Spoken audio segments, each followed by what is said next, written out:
The question of how the attitude of others changes over time concerns many. Have you noticed how some friends gradually drift away, how there is less patience in the voices of relatives, or how even random passers-by seem less friendly than before? The feeling of being pushed into the background can be quite painful, especially when you feel untapped potential within yourself. But what if part of the problem lies not only in others, but also in yourself? The focus is on 6 factors that can push people toward dislike after the age of 70. We will talk about subtle habits, behavioral patterns, and peculiarities of perception that, accumulating, can create a gap between you and your loved ones. But don't despair. Discovering these patterns is the first step towards positive changes that will strengthen your relationships and help you remain a person whose company is genuinely welcome. By watching to the end, you will learn how understanding these 6 aspects can drastically change how others perceive you, the nature of their interaction, and the measure of love and respect you will receive over the years. The point is not to change yourself beyond recognition, but to ensure that those around you remember the best version of you. One of the common mistakes that can alienate others is a tendency toward excessive negativism. Life's journey, especially into venerable age, is inevitably associated with trials, ailments, financial difficulties, disappointments in family life or society as a whole. All this is reality and requires attention. However, when every conversation turns into an endless list of complaints, listeners lose interest. Negativity, like a virus, affects not only the person, but also their environment. If every visit to the children turns into criticism of the imperfections of the world, and every conversation with a friend is a session of expressing dislike for modernity, then the presence of such a person begins to be associated not with joy, but with despondency. The point is not to deny the authenticity of feelings, but that constant concentration on the negative aspects of life drains the energy of others, which eventually leads to avoidance of communication. It is worth considering, who enjoys being around someone who constantly repeats what is bad? The answer is obvious. No one expects inappropriate optimism from others, but the ability to find a balance between expressing disappointments and showing gratitude and curiosity can drastically change how others perceive a person. So, what should you do in such situations? First of all, you need to be aware of your speech. Noticing a tendency to complain, you should immediately stop and ask yourself, do I really want to fill this conversation with negativity? Try to steer the conversation in a more neutral or positive direction. Even minor details such as a funny story, an interesting fact, or a sincere compliment can significantly improve the atmosphere of communication.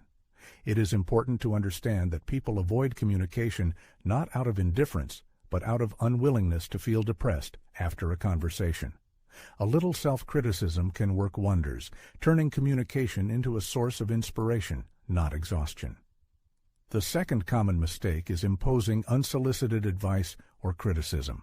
With age, a person accumulates life experience, witnesses changing trends, observes the mistakes of others, and learns from their own failures. It is natural to want to warn others from repeating the same mistakes, but this is where the complexity lies. Unsolicited advice is often perceived not as a manifestation of care, but as hidden condemnation. This problem is especially acute in relationships with the younger generation.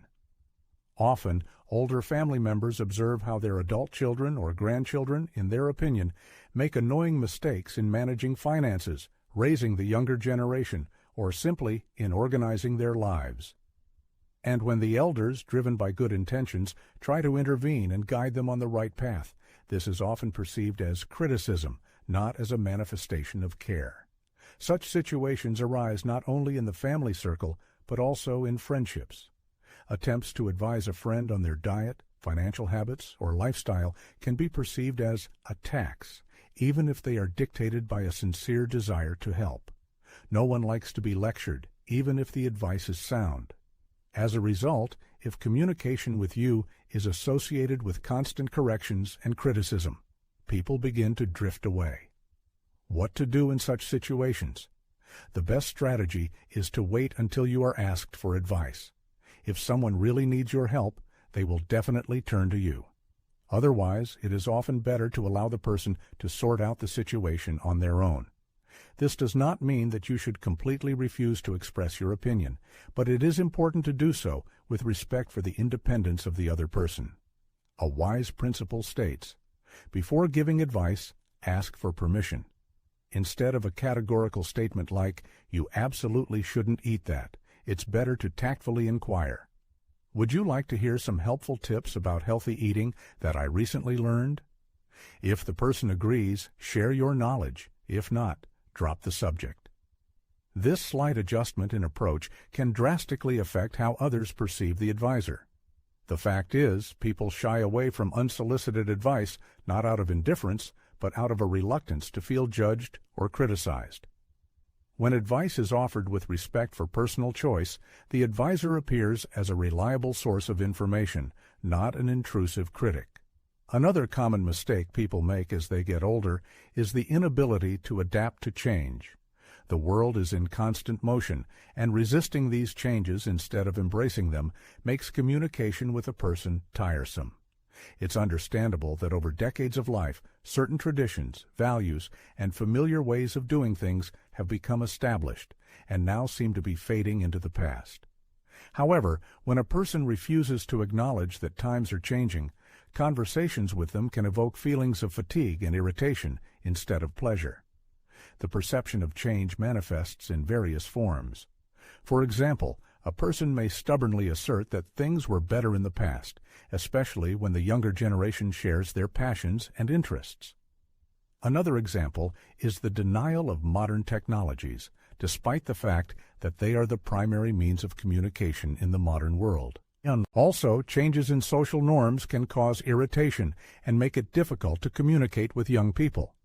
However, the reality is that change is inevitable and occurs regardless of a person's desire. When every interaction turns into a debate about the superiority of the past over the present, people tend to reduce the time spent with such a person. It is worth paying attention to technology. Mastering new devices, applications, and ways of communicating can be uncomfortable, but refusing to adapt makes it difficult to participate in the lives of others.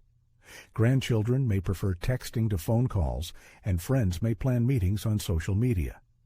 Refusing to participate in these changes can lead to isolation, not because of the indifference of others, but because of their inability to involve a person in their lives. Instead of rejecting the new, one should be open and receptive. It is not necessary to blindly follow every fashion or adopt all new habits, but a willingness to listen, learn, and adapt makes a person pleasant to communicate with. Instead of a categorical statement, "This is absurd, I don't understand it," it is worth showing interest and saying, "This is interesting, tell me more."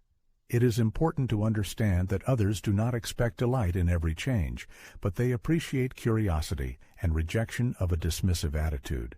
Openness to new things keeps the mind sharp, strengthens relationships, and maintains a lively connection with the surrounding world. Another factor that causes dislike is inflated expectations of others without reciprocity. In any relationship, whether with relatives, friends, or even neighbors, an imbalance where one person constantly takes without giving anything in return is a serious source of conflict. Unfortunately, this tendency can increase with age. A person may not even realize that they are behaving in this way, but constantly expecting others to consider only their needs, ignoring their own, gradually repels people. Such situations unfold in different ways. Perhaps an elderly person expects initiative from their children or grandchildren, regular calls, frequent visits, help around the house, taking it for granted and not expressing gratitude. Or, for example, someone is used to relying on a friend for emotional support, forgetting to ask about their life and problems. It also happens that older family members believe that younger ones are obliged to put aside all their affairs to come to the rescue, because that's how it's done in the family. This is the root of the problem. People willingly help when they feel valued and respected, but when they feel that they are being exploited or their help is taken for granted, they begin to distance themselves.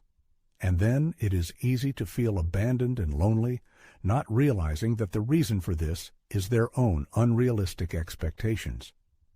But does this mean that you shouldn't ask for help at all? Of course not. However, it should be remembered that relationships are always a mutual process, and even with age, a person still has the opportunity to give. A warm word, sincere interest, simple gratitude can work wonders and make others feel their significance. Do not underestimate the power of small but sincere expressions of attention. So what to do in this situation? First and foremost, self-analysis is essential. If there's a tendency to constantly receive benefits without reciprocating, one should actively seek ways to express gratitude and contribute personally. Even small gestures of attention, such as sending a sincere message, wishing someone a happy birthday, or listening with genuine interest, can make people feel valued and appreciated rather than feeling indebted or obligated. The key is that people enjoy interacting with those who show respect and value their contributions. However, when communication feels like a burdensome duty, the desire to distance oneself naturally arises. Small efforts to express gratitude and reciprocate, even in the smallest way, strengthen relationships and maintain their sincerity. Excessive dwelling on the past can also negatively impact how others perceive you. Memories certainly play an important role, reminding us of loved ones, past events, and lessons learned. However, a common mistake is fixating on past events to the point where it affects interactions with others. This refers to situations where conversations invariably drift towards nostalgic recollections of bygone days, or when the storyteller repeatedly recounts the same stories that listeners already know well. It's easy to fall into this tendency, as it's natural to share experiences that have profoundly impacted one's life, and memories can provide a sense of peace and comfort. However, when every conversation invariably returns to the past, others begin to feel unable to connect with the person in the present. Special attention should be paid to how this is perceived by the younger generation.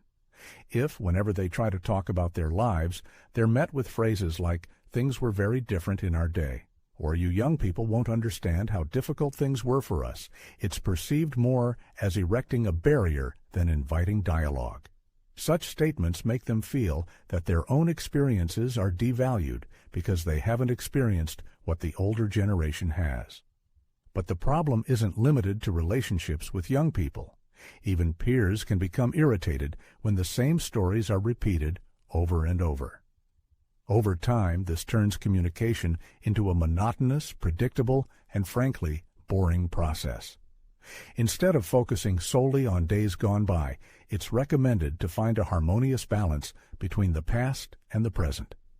Share fascinating stories from your life, but remember to show genuine interest in the events happening in the lives of those around you in the present moment.